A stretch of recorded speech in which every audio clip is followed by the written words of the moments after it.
Guerre et paix, quel combat pour un monde plus solidaire? C'est le thème du printemps de l'économie 2020 et on en parle avec notre invité. Bonjour Christian Saint-Etienne. Bonjour.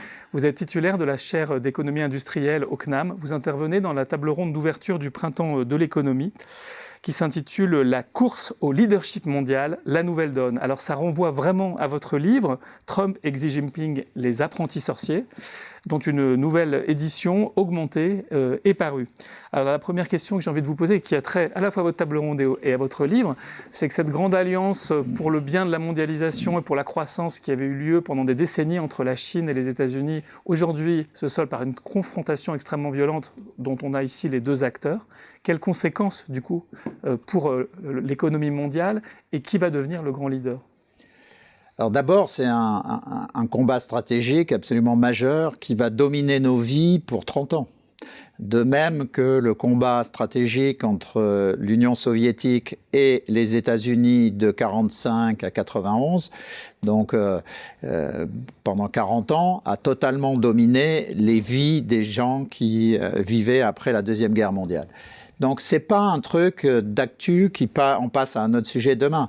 Le combat pour la domination mondiale entre la Chine et les États-Unis, ça va dominer la vie. Si vous avez 30 ans, vous serez dans un monde dominé par ce combat jusqu'au moment où vous allez partir à la retraite.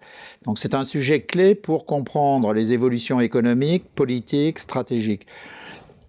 Les États-Unis sont devenus la première puissance du monde après la Première Guerre mondiale. Ça s'est affirmé au moment de la Deuxième Guerre mondiale. En 1945, les États-Unis, on se pince, mais c'est la moitié du PIB mondial, 70% des réserves d'or de la planète. C'est la puissance dominante absolue.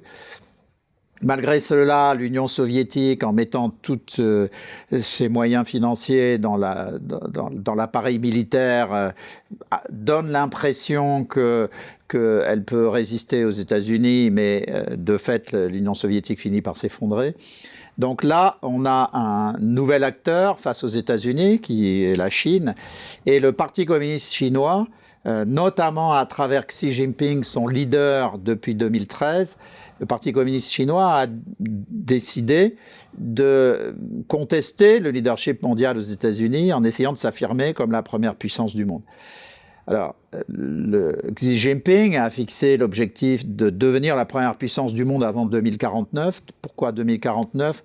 C'est le 100e anniversaire de la prise de pouvoir par les communistes en Chine en 1949, donc 2049, un siècle après. Mais en réalité, Xi Jinping veut prendre le pouvoir de son vivant. Donc il était parti dans cette direction avec, pour faire simple, il faut replacer ce combat stratégique entre la Chine et les États-Unis dans un contexte où tendanciellement l'économie américaine est à 2,5 de croissance. Alors on peut accélérer, mais ensuite ça revient à 2,5. L'économie européenne, malheureusement, est de l'ordre d'un point en dessous, autour de 1,5, quand ça va bien d'ailleurs. Sinon, on est encore en dessous de ça. Donc 2,5 pour les États-Unis, 1,5 pour l'Europe.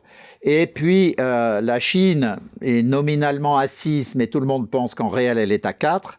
Mais 4,5, c'est quand même à peu près le double des États-Unis. Donc, statistiquement, mathématiquement, arithmétiquement, la Chine devait passer devant les États-Unis. Ceci s'accompagnait, ce combat avait lieu dans un contexte, comme vous l'avez dit justement tout à l'heure, de coopération non pas forcément voulue, mais de facto, il y avait une interpénétration totale entre les économies de la Chine, des États-Unis et de l'Europe. Alors l'Europe n'est pas un acteur stratégique, c'est 28 petits pays.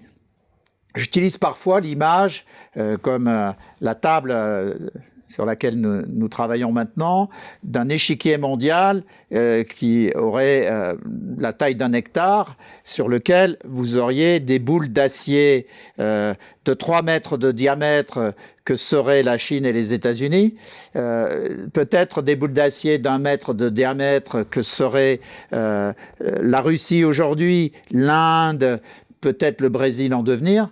Et il faut bien comprendre que si, sur le papier, l'Europe représente une production comparable à celle de la Chine et des États-Unis, en fait, nous sommes 28 petites boules en bois. Et donc, ça explique que nous n'existons pas sur le plan stratégique. Et donc, nous sommes ballottés par le combat entre ces deux géants, bien que nous soyons nominalement une puissance significative sur le papier. C'est donc le grand défi qui sera le grand sujet du Printemps de l'économie. Merci Christian Saint-Étienne. Merci.